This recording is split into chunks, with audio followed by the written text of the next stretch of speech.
terminar de filmar a aula. E essas aulas daqui a pouco elas vão estar disponíveis aí no site lá do professor Global. É só aguardar mais um pouco. Então olha só, os elogios do Nami aqui, né, cara? De alto nível. Né?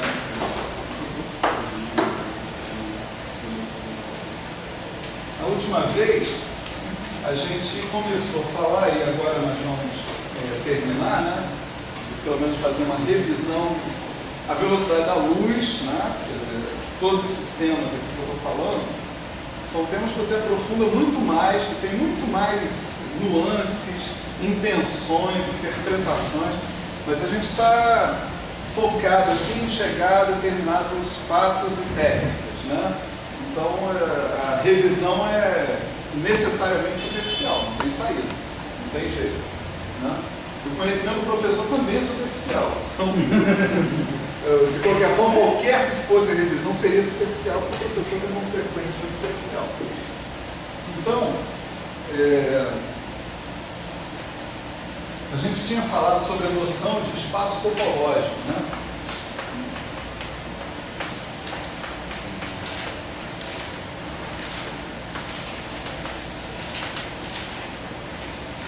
No espaço topológico, nós tínhamos caracterizado o espaço topológico como um conjunto arbitrário, onde você fazia uma escolha também arbitrária de subconjuntos, satisfazendo 3 propriedades básicas, né?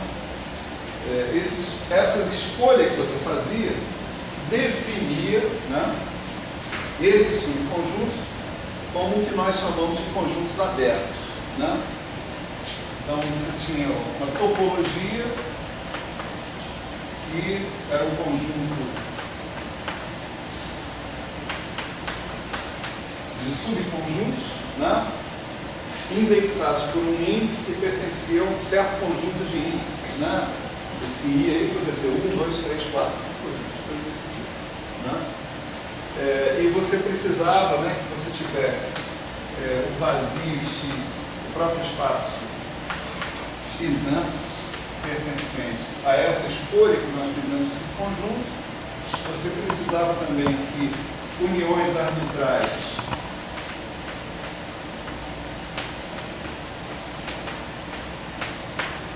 pertencessem à topologia, né?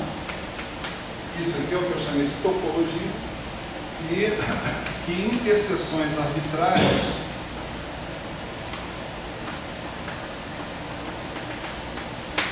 também pertencessem à topologia, né? Essas são as 3 condições que definiam o espaço topológico. Então, vamos lá, né? Qualquer coisa pode ser um espaço topológico. Qualquer conjunto pode ser transformado em um espaço topológico, né? Agora, é claro que alguns conjuntos vão admitir topologias interessantes. Que palavra é essa? Interessante, né? Interessante é uma palavra que vai estar relacionada com continuidade, né? Então, alguns conjuntos vão admitir topologias interessantes, outros vão admitir apenas topologias triviais ou banais, e você não extrai muita informação do ponto de vista de funções contínuas, né, dessas escolhas que você faz, né? Tá legal. Então, da definição de espaço topológico, nós vimos uma série de subdefinições: definição de conjunto fechado, a definição de fronteira, né? A definição de um espaço compacto, né? A gente precisa, no espaço compacto, você tendo uma cobertura aberta, qualquer cobertura aberta, você sempre vai poder escolher uma subcobertura finita, né? Que também seja uma cobertura do seu espaço, né? Um subconjunto finito de conjuntos da sua cobertura aberta vai ser uma cobertura também, né? Então essa é a propriedade de um espaço ser compacto, tá certo? Nós poderíamos ter falado de outras coisas, mas essas são mais prosaicas, talvez, né? Por exemplo, você tem um espaço conexo, né? E você tem um espaço simplesmente conexo, né? Mas isso nós vamos deixar para falar mais para frente, né? Em seguida, nós passamos para um outro tópico, que foi o tópico dos espaços métricos, né? E a chave da discussão aqui foi a existência de uma aplicação, né, do produto cartesiano do espaço por ele mesmo nos reais. Vamos chamar essa aplicação de D, né? XY pertence ao espaço métrico, do princípio. Então eu tenho um D de XY, um número real, positivo, tá certo? Em princípio. Também satisfazendo mais 3 critérios, né? O primeiro critério é a simetria.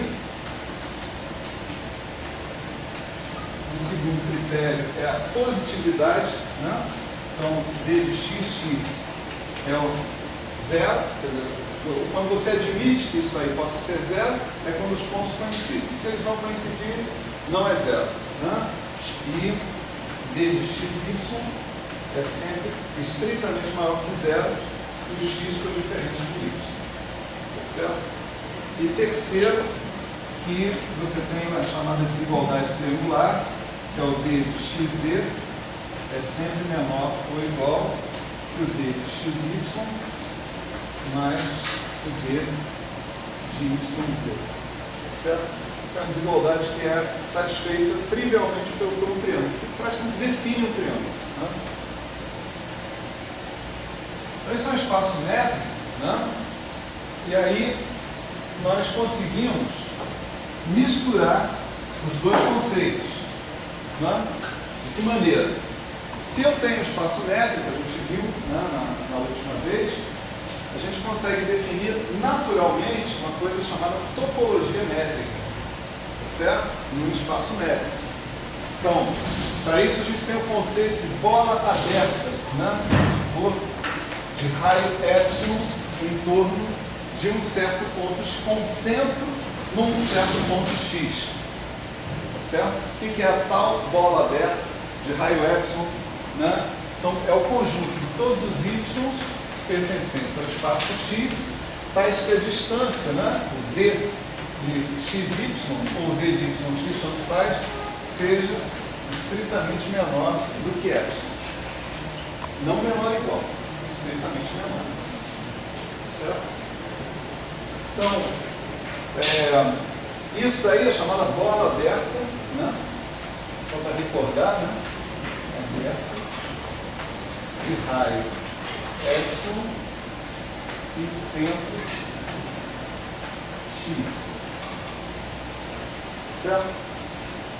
Uma topologia natural, né, que você pode colocar no espaço métrico é o conjunto de todas as bolas abertas e de todas as suas uniões.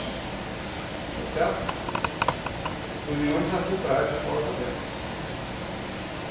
Então, essa é uma topologia natural que a gente pode ter no espaço métrico. Dessa forma, você transforma o espaço métrico num espaço topológico com uma definição específica do que você chama de conjunto aberto. Né? Os conjuntos abertos vão ser essas bolas abertas mais as suas uniões. É isso? E aí a gente verificou algumas coisas, né?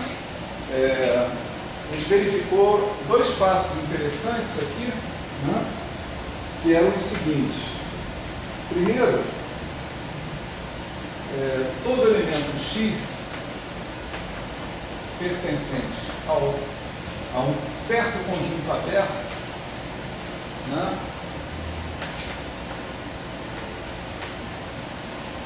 é sempre centro de uma bola aberta inteiramente contida dentro do conjunto aberto.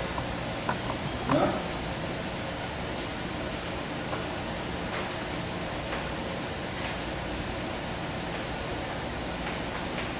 Para algum epsilon, naturalmente, você tem que escolher esse epsilon, né, que está inteiramente contido no U. Certo? E, ao contrário, né, todo conjunto aberto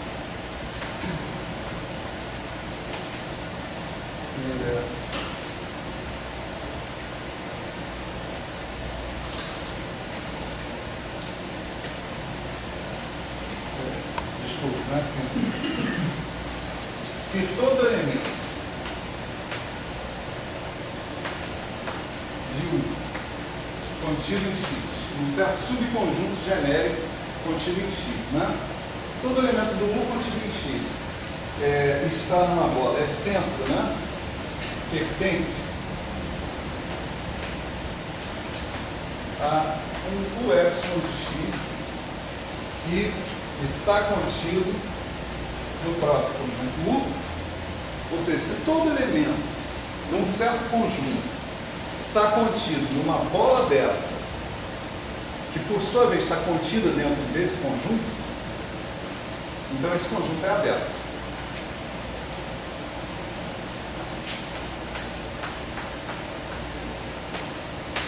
Isso é uma espécie de si somente si, né? Tá certo? Quer dizer, na topologia métrica, se a gente admite a topologia métrica, né, os conjuntos abertos são sempre aqueles tais que todos os seus elementos estão contidos dentro de bolas abertas, que por sua vez estão contidos dentro do conjunto em questão. Tá? Só tem esses. Tá certo? Esse A e B significa si e somente si. Né?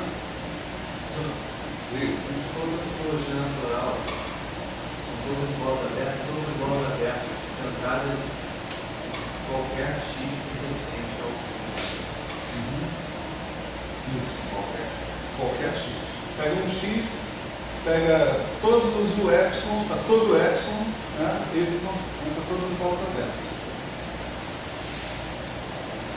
Bom, aí, né, a gente conseguiu, a gente chegou a mais uma conceituação importante, vai ser importante para a nossa conceituação de função contínua, que é a conceituação de imagem inversa, tá certo? Então,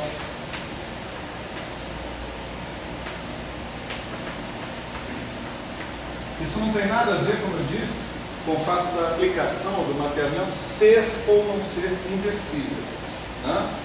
Se você tiver um F de X e Y, por exemplo, um conjunto e outro conjunto, nesse caso, você vai dizer que pega um ponto X pertencente a Y, né? Você vai ter um conjunto que a gente chama de F menos 1 de X, tá certo? Que está contido no X. Composto pelo quê? Composto por todos os elementos de X que são levados nesse X pela aplicação F. Tá certo?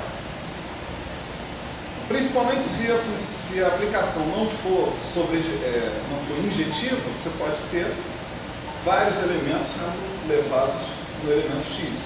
Né? Certo? Se ela for injetiva, não. Aí você tem um elemento só. F é menos 1 de X é um ponto. Né? Um ponto ligado. E você pode pegar e generalizar essa definição para, por exemplo, subconjuntos de Y. Né? Então você pode generalizar isso para isso aqui. F é menos 1 de V, que também é um subconjunto de X. Essa é a imagem inversa de um certo subconjunto de Y. Então você vai pegar ponto por ponto do seu conjunto V, vai verificar os caras que são levados nele pela ação de F, né? E vai colecionar esses caras num conjunto, a gente chama esse conjunto de imagem inversa. Tá certo? Esse cara que está aqui. Então temos aqui um certo conjunto de definições que já nos permite agora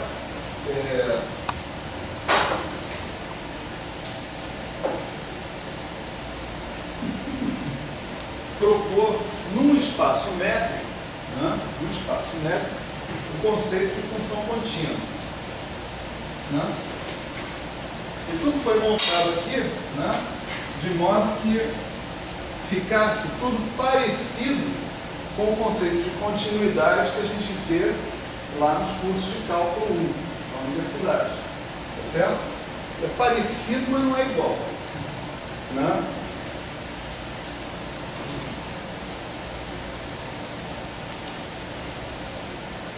Então, o que nós chamamos de uma aplicação, um mapeamento contínuo, né?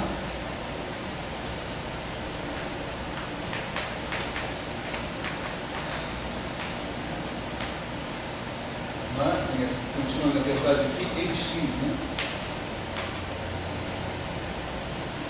Você diz isso se dado epsilon positivo, você escolhe o seu bel prazer, né? Sempre é possível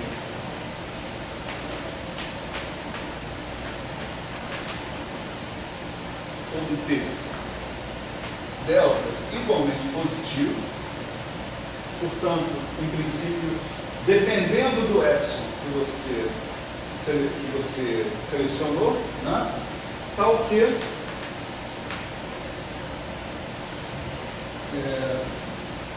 se a distância, né, entre x e y for menor do que delta, então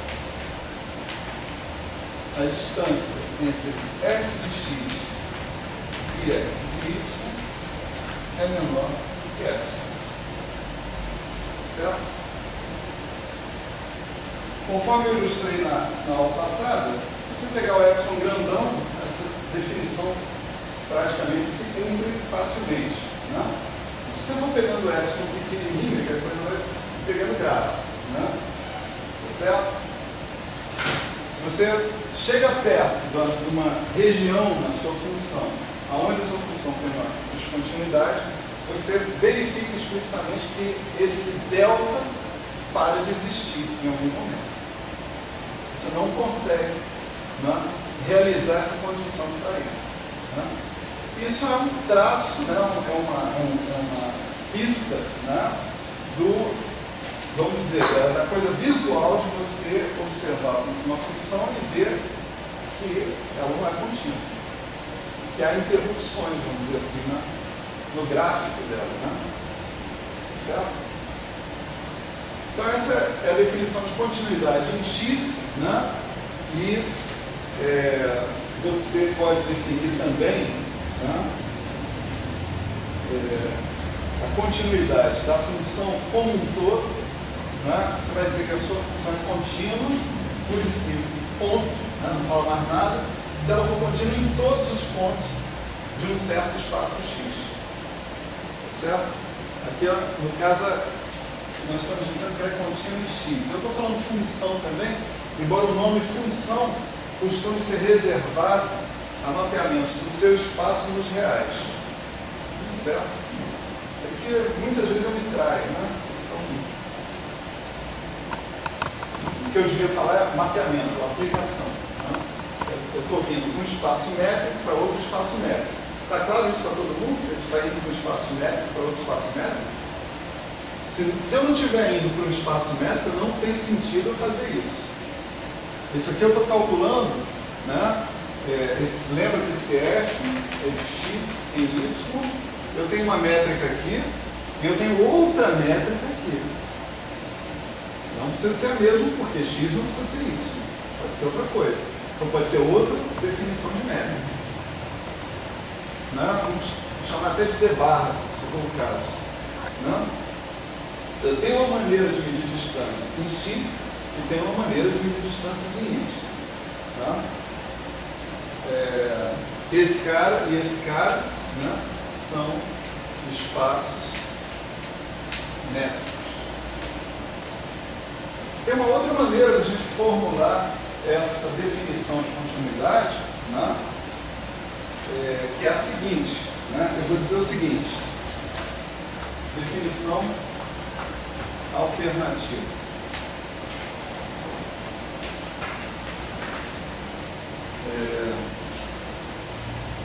Dada bola aberta, vamos chamar V epsilon de f de x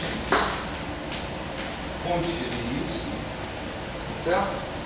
Estou usando a notação V para conjuntos, né, ou bolas abertas no espaço y. E U para conjuntos ou bolas abertas no espaço X. Isso não são, né, reminiscências dessa definição que está aqui. Tá certo? Então esse cara aqui, vamos supor que tem uma bola aberta de raio epsilon com centro f de x.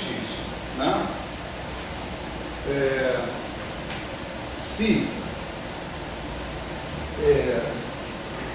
sempre é possível achar delta tal que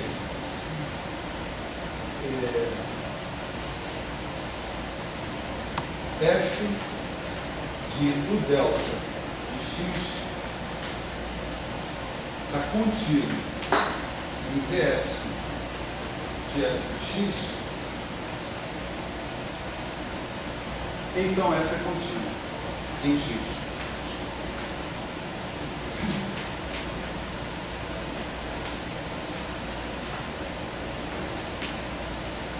Bom, isso é a mesma coisa que nós escrevemos lá em cima, né? Apenas o que a gente está usando aqui, né, é definição de bola aberta de raio epsilon centrada em f de x, não é isso? Olha lá a definição de bola aberta. 10 segundos para todo mundo olhar para a definição de bola aberta. Né? Então, todos os pontos f de y que estão a uma distância menor que epsilon de f de x. Então isso define a bola aberta v epsilon de f de x. Tá certo? Então, o que nós estamos falando, v epsilon de f de x, é exatamente isso. Todos os pontos y que estão a distância menor que delta de x. Isso define a bola aberta u delta de x. Tá certo? Quando você diz f de u delta de x, você diz cada ponto dessa bola aberta, se eu pegar o f e aplicar, né, a cada um desses pontos, o resultado que eu vou obter é um conjunto que também está limitado só que por epsilon. Também uma bola aberta, só que com esse raio epsilon. Tá certo? É exatamente a mesma definição que nós temos aqui. Dá para ver? Fala. Você usa bola aberta também nessa definição, então? Você usa? Bola aberta, o U ali. O delta é uma bola aberta de raio delta em torno de x. Então você só pode definir continuidade do espaço com método. Isso. Espera aí. Por enquanto, sim. Por enquanto, sim. É aí que nós queremos chegar. Tá? Tipo assim, eu estou tornando a definição de continuidade cada vez mais estranha. Só isso. No espaço médio. Né? Essa daqui é familiar.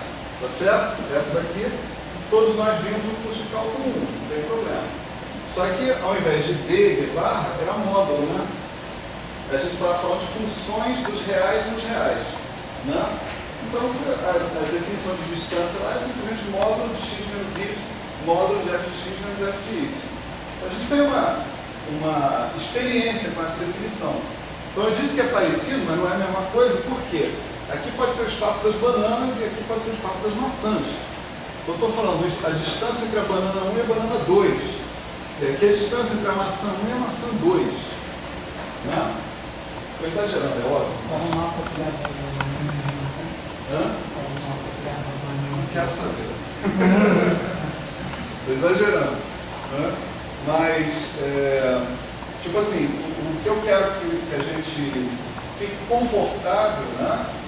É que se eu tenho uma definição de distância no espaço das bananas, uma definição de distância no espaço das maçãs, eu posso copiar o conceito de continuidade que eu tinha lá nas funções de R em R. Tá certo? É isso que eu estou fazendo, estou copiando o conceito de continuidade. E aqui eu estou refraseando o conceito de continuidade. Eu estou colocando uma notação um pouco menos óbvia, né? Pelo menos um pouco menos óbvia do ponto de vista que nós não vimos essa definição de continuidade com essa maneira, né, nos cursos de cálculo. Né?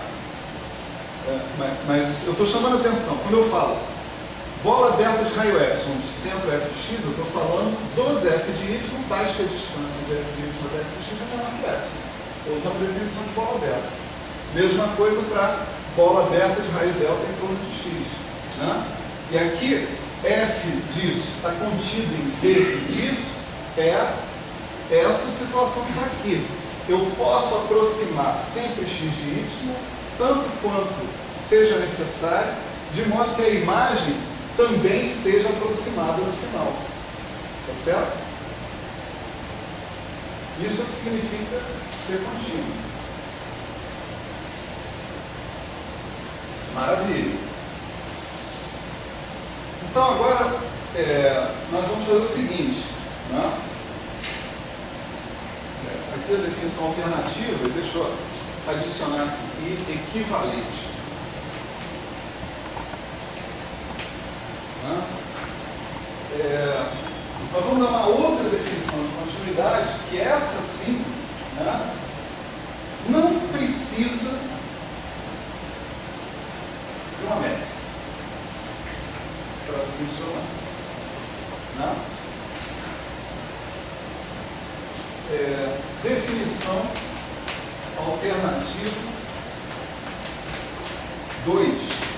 Ela não precisa de uma métrica para funcionar, mas nós ainda vamos nos manter dentro do contexto dos espaços métricos, porque eu vou querer mostrar para vocês que essa definição é equivalente a essa daqui e, portanto, equivalente àquela. Certo? Então, definição alternativa 2 é a seguinte: f é contínuo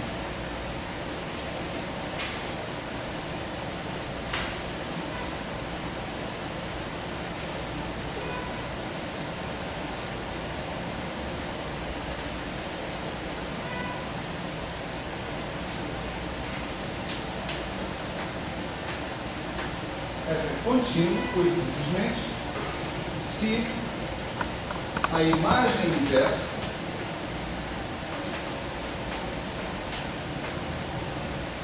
de todo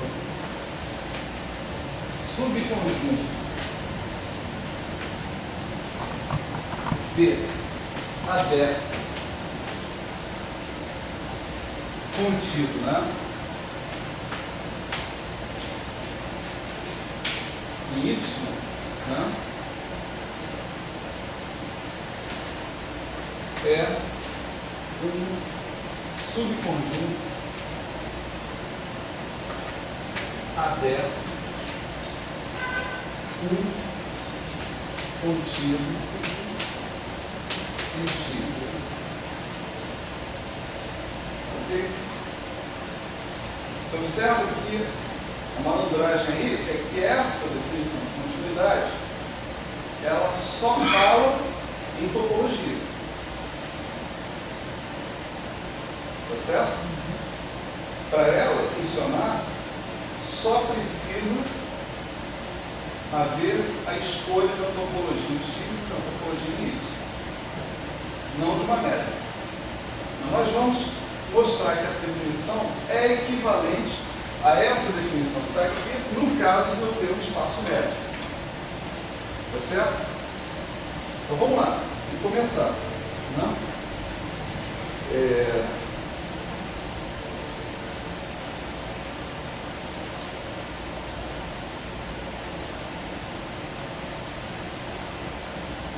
Vou começar a mostrar isso.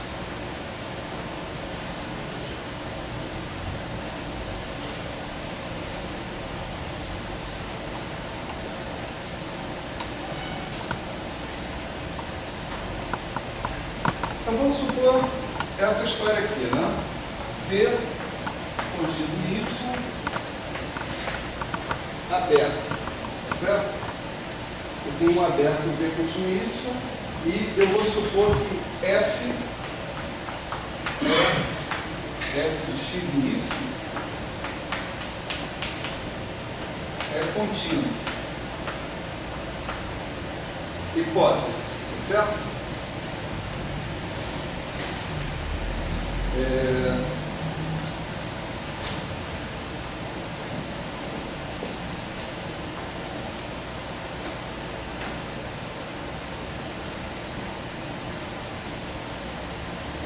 Então, o que a gente vai mostrar é o seguinte.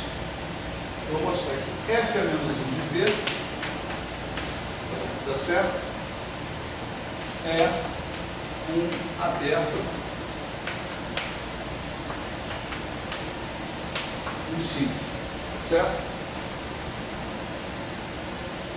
Quando eu falo que ela é contínua, né?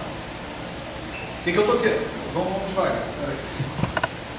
Eu estou querendo mostrar que aquela definição de continuidade é equivalente a essa definição de continuidade quando eu estou trabalhando com espaços métricos. Tá certo? Então, quando eu digo assim, olha, eu tenho um V contínuo em Y, que é um aberto e um F de x em Y, que é contínuo nesse sentido que está aqui. Tá certo? Ok? Ela é contínua no sentido métrico. Né? E eu vou mostrar que se a F é contínua, a imagem inversa, né, de qualquer subconjunto aberto é um aberto. Tá claro? Assim, o que eu quero fazer? Eu quero mostrar a ida do teorema. Depois a gente vai fazer o contrário. Nós vamos supor que o F é contínuo no outro sentido, na definição alternativa 2, ou seja, a imagem inversa de um aberto é um aberto. E nós vamos mostrar que ela é contínua nesse sentido 1. Tá certo? Então, com isso, a gente mostra que uma definição é completamente equivalente à outra. Tá? O primeiro passo. Se ela é contínua no sentido métrico, ela é contínua na definição alternativa 2. Tá certo? É isso que a gente vai tentar mostrar agora. Então, beleza.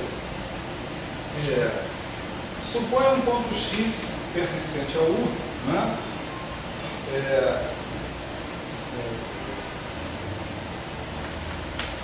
Chamo isso aqui de U, tá? F é menos 1 de V, para não ficar escrevendo F menos 1 de V o tempo inteiro. Então, F de x pertence a V, né? Certo? Porque x está na imagem inversa do F. Definição de imagem inversa. Então, f de x pertence a V e, dado que o V é aberto,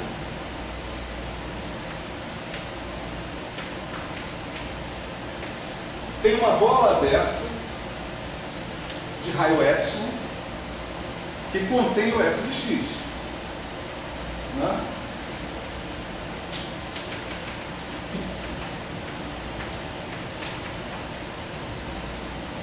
Bola aberta de raio epsilon. Ele é um aberto, não é isso? Todo conjunto aberto no espaço métrico é tal que todos os seus pontos estão contidos em bolas abertas, inteiramente contidas no conjunto. É isso que a gente está usando. Centrado em f de x. Centrado em f de x. Perfeito. Certo? Então, maravilha. Né? Como f é contínua no sentido métrico, né? Se existe uma vizinhança, se existe uma bola aberta, raio epsilon e centro f de x, então é possível achar a delta tal que essa bola aberta de raio delta em torno de x está contida, tá certo? No aberto de centro f de x. Estou usando a definição de continuidade no sentido métrico. Ok? Então, garanto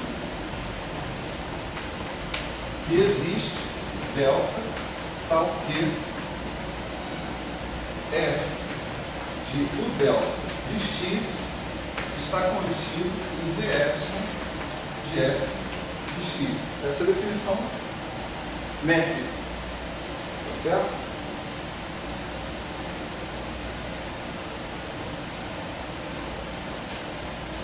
Ok. Bom, e o meu V epsilon de f de x, obviamente, também está contido no V. Não é isso? Portanto, meu f de u delta de x está contido em V. Está contido no conjunto aberto original. Tá certo? Então, o delta de x está contido em f menos 1 de V. Concordam?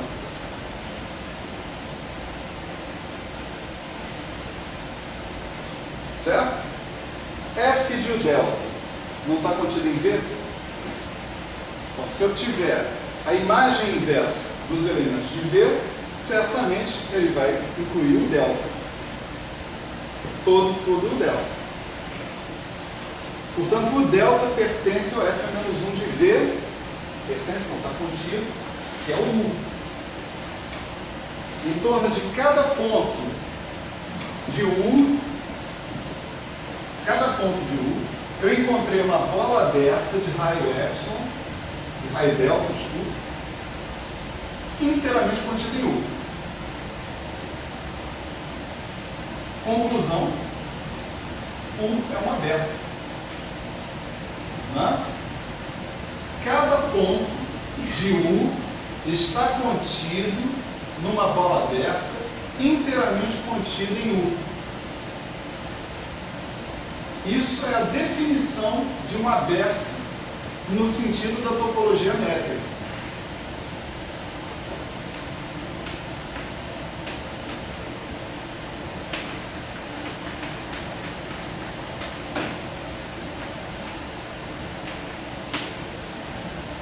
Então,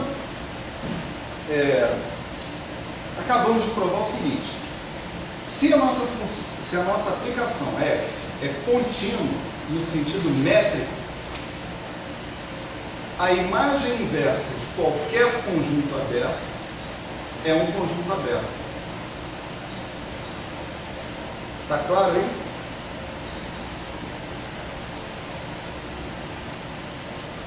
Foi isso que a gente provou. Então, se ela for contínua, né, nesse sentido, ela é contínua nesse sentido. Agora temos que fazer a volta.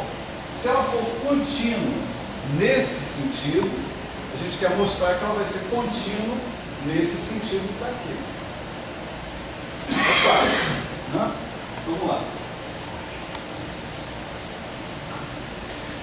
Faltam 3 minutos, né? 3 minutos? Isso. Então vamos parar aqui e procurar, né, Carregador. um bom ponto para parar. Né? Está no meio da demonstração, calma, intervalo para recarregar a câmera.